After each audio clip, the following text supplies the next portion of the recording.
আসসালামু আলাইকুম সবাইকে। সবাইকে স্বাগতম স্টার্ট হাউসের পক্ষ থেকে। আজকে আমরা একটা হায়ার ম্যাথ অঙ্ক করব। সেই অঙ্কটা প্রতি বছরই পরীক্ষায় আসে। চলুন আমরা সরাসরি চলে যাই আমাদের সেই অঙ্কে, কাঙ্ক্ষিত অঙ্কে। আমার খাতার মধ্যে আমি সেই অঙ্কটাই করব। চলুন খাতায় চলে যাওয়া যাক। ধন্যবাদ সবাইকে। হ্যালো বন্ধুরা, আমরা চলে এসেছি আমাদের খাতায়। আমাদের যে অঙ্কটার কথা বলেছিলাম হায়ার ম্যাথ অঙ্ক করব, সেই অঙ্কটা এই খাতায় এই প্রশ্নটা তোলা আছে। অঙ্কটা প্রতি বছরই পরীক্ষায় আসে মোটামুটি বলা চলে। এই প্রশ্নটা আমাদের বিভিন্নভাবে করা আছে, উদাহরণগুলো দেখলে দেখা যায়। কিন্তু আমরা ওইভাবে না করে আজকে আমাদের মতো করার চেষ্টা করব। চলো শুরু করা যাক। আমরা প্রথমে a plus B plus C ডাকটা পড়ি একবার। a plus B plus C equal to pi হলে প্রমাণ করো যে sine A minus sine B plus sine C equal to sine A cos B sine C প্রমাণ করতে বলছে এটা। ওকে, আমরা প্রমাণ করব। আমরা বইয়ের মতো না করে আমাদের মতো করার চেষ্টা করি। লিখবো আমরা, আগে দেওয়া আছে মানটা লিখে নেই। দেওয়া আছে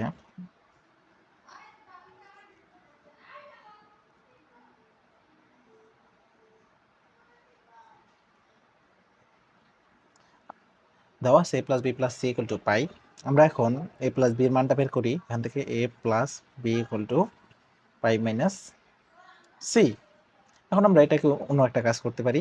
আমরা এটাকে উভয় পক্ষে সাইন দ্বারা ভাগ করে দিই, যেহেতু সবগুলো এখানে বেশিরভাগগুলো সাইন প্রমাণ করতে বলছি, এখানে সাইন দিয়ে করলে মনে হয় হয়ে যাবে। চলুন আমরা করি। Sine A plus B equal to sine pi minus C. আমরা সূত্র পড়েছি সাইন এ প্লাস বি এর একটা সূত্র পড়েছি। সেই সূত্রটা হচ্ছে sine A cos B plus cos A sine B. এই সূত্রটা সবার মুখস্থ রাখতে হবে, নাহলে পরে আমরা অঙ্ক মিলাইতে পারবো না।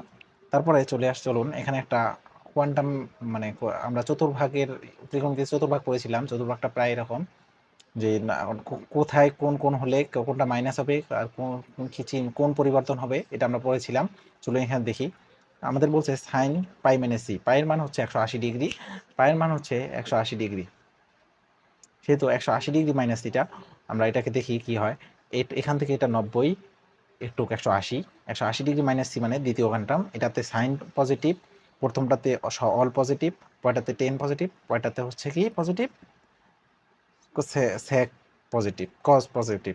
ওকে, আমরা তাহলে এটাতে এখানে যেহেতু তার ঘরে আছে সেহেতু সে প্লাস হবে, তাহলে সাইন আর তার কোনটা হবে সি। ওকে, আমরা এই পর্যন্ত করলাম। এখন চলুন আমরা এটাকে স্থানান্তর করি।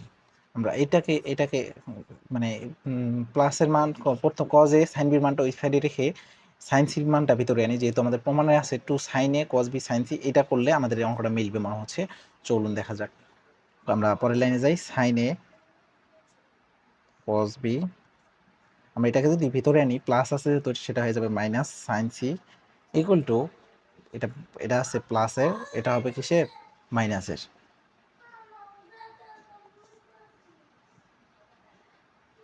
আমরা এটাকে প্লাস করে এটাকে আমরা উভয় পক্ষে বর্গ করে দিই, ঠিক আছে। বর্গ করলে sine A cos B minus sine C whole square.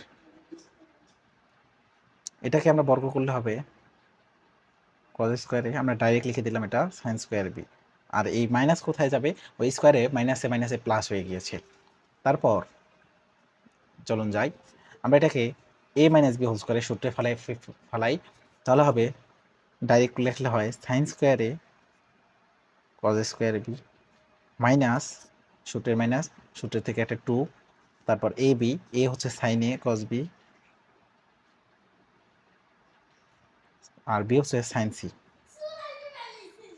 Plus sine square C equal two,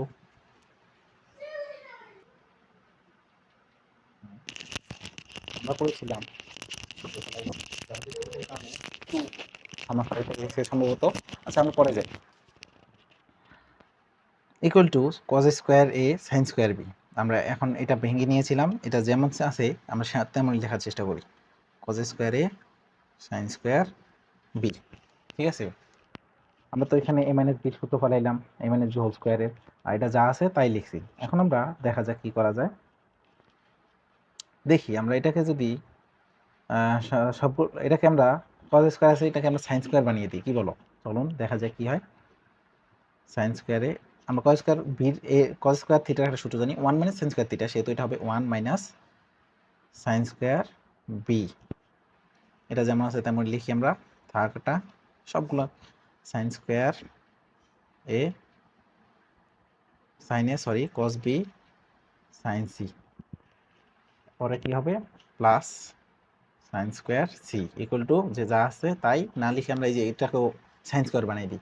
কস স্কোয়ারকে আমরা কি লিখতে পারি 1 minus sine square A by sine square B, দেখো তো লেখা যায়? ইয়েস লেখা যায়, এটা আমরা লিখতে পারি। চলুন আপনাদের এটা আমরা কি করি দেখুন। আমরা পরের পৃষ্ঠায় চলে যাই। হ্যাঁ, আমরা আবার পরের পৃষ্ঠায় শেষ লাইনটা লিখেছিলাম, পরের মানে শেষ আগের পৃষ্ঠায় যে লাইনটা শেষে ছিল এটাকে আমরা আবার উপরে লিখছি তোমাদের সুবিধার্থে। ওকে, তারপর আমরা এটাকে গুণ করে দিই। তাহলে গুণ করলে হয় sine square A minus sine square B, যা আছে তাই 2 sine A cos B sine C plus sine square C, এটাকে আমরা গুণ করে দিই।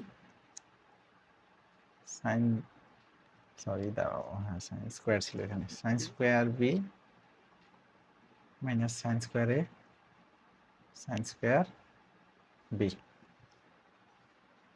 ঠিক আছে, ওইখানে একটা লাইন আমরা ভুল করছি, দেখাই তোমাদের। সাইন স্কোয়ারে গুণ করলে এখানে আবার একটা একটু ভুল হয়েছে, মিস্টেক। এটার সাথে এটা গুণ করলে হবে সাইন স্কোয়ার এ ইন্টু সাইন স্কোয়ার বি, এই যে এটা। ঠিক আছে, তারপরে তুলি আমরা। অঙ্ক প্রায় শেষ, অলমোস্ট শেষ। আমরা পক্ষান্তর করি এখন। এটাকে এভাবে লিখি sign square A minus sine square A sine square B, এটাকে আমরা ওই সাইডে নিয়ে নেব, তাই ওটা থাক, প্লাস সাইন স্কোয়ার সি, এগুলোকে আমরা এই সাইডে আনি। তাহলে প্লাস থাকলে minus sine square B, minus থাকলে প্লাস হবে plus sine square A sine square B equal to এই যেটা মাইনাসের প্লাসের হবে 2 sine A cos B sine C. ঠিক আছে, তারপর অঙ্ক প্রায় শেষ। দেখা যাক এখানে বোধহয় এটার এটা মিলে গেছে, একটা প্লাস একটা মাইনাস, সেহেতু এটা কাটা চলে যাবে, আর সবগুলো আগের মতো ঠিক আছে। সেহেতু হবে sine square A plus minus sine square B plus sine square C সমান সমান 2 sine A cos B sine C. আমাদের এটাই প্রমাণ করতে বলেছিল, আমরা প্রমাণ করে ফেলেছি, ইকুয়াল টু রাইট। এটাই প্রমাণ ছিল, সেহেতু আমরা এখানে লিখে ফেলি প্রুভড। প্রুভড, এই ছিল আজকে আমাদের অঙ্কটা। পরবর্তী ক্লাসের জন্য সবাই ক্লাসটা ভালো লাগলে সবাই কমেন্ট করবেন, চ্যানেলটা সাবস্ক্রাইব করবেন, এবং পরবর্তী ভিডিও পাওয়ার জন্য কমেন্ট করে বলবেন কোন অঙ্কটা আমরা করব। ধন্যবাদ সবাইকে।